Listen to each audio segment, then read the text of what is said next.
Hello, this is Jordan Applin, and for my Political Science 215 creation project, I will be discussing the topic of whether or not Betsy DeVos is qualified to be the Secretary of Education. I will conduct this analysis by discussing her personal history in education, her ability to answer important questions regarding specific education policies, and overall public as well as political opinions of Mrs. Betsy DeVos.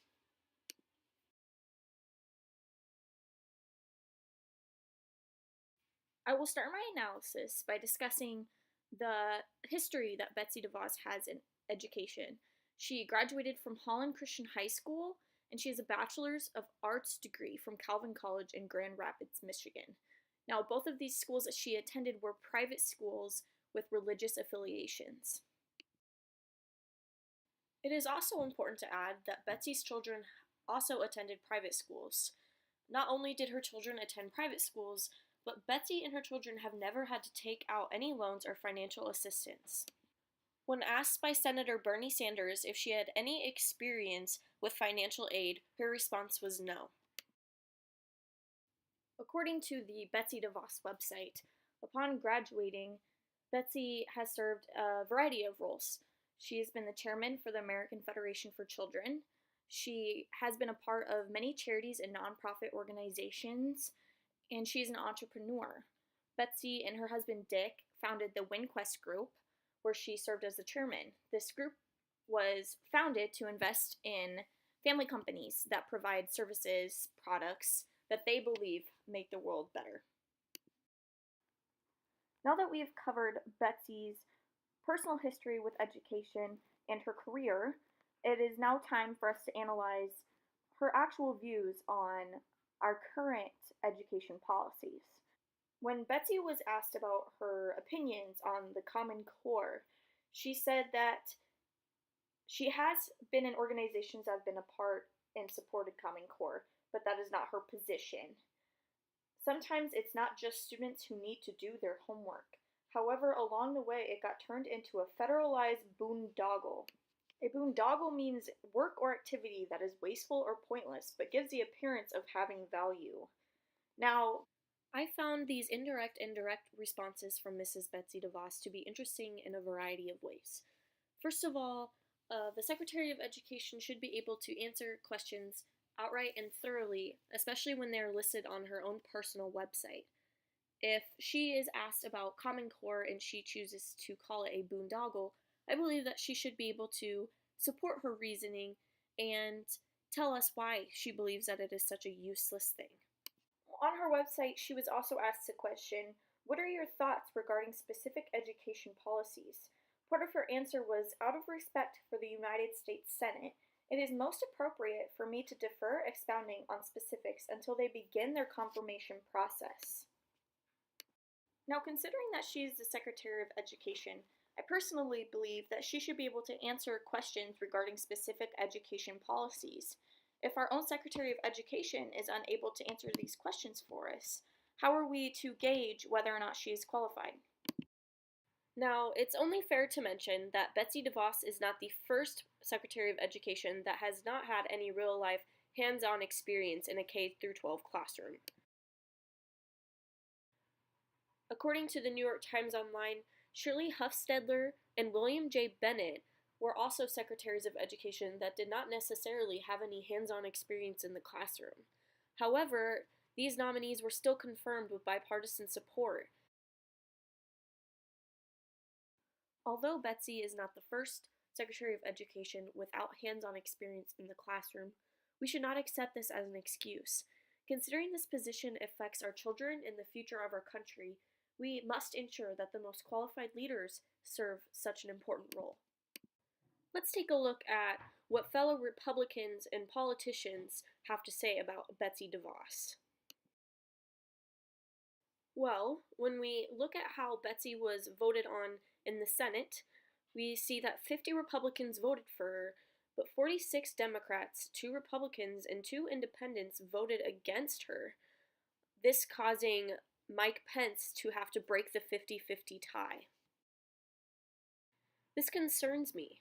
Someone who has so much power over such a large part of our country and success should not be given such a powerful leadership role through a tiebreaker. It is obvious that if there are this many people in the Senate that did not agree with Betsy DeVos's nomination, there has to be another person somewhere that is more qualified than her for the job. The Detroit Free Press, a news source that comes from DeVos's home state of Michigan, says that DeVos isn't an educator or an education leader. She's not an expert in pedagogy or curriculum or school governance. In fact, she has no relevant credentials or experience for a job setting standards and guiding dollars for the nation's public schools. The article then goes on to say that much of DeVos's time that she has spent with philanthropies and fundraising has been to support charter schools in Michigan. These charter schools, however, have been proven with test scores and statistics to be less successful than public schools. Part of being in education is being able to support our methods and ways that we go about things with evidence-based research. This being said, if Betsy was prepared to be the Secretary of Education, she would demonstrate the same idea. However, she has not looked at the scores and statistics comparing these private schools to public schools in her very own state. If she had, she may have different views on the importance of free public education in our country.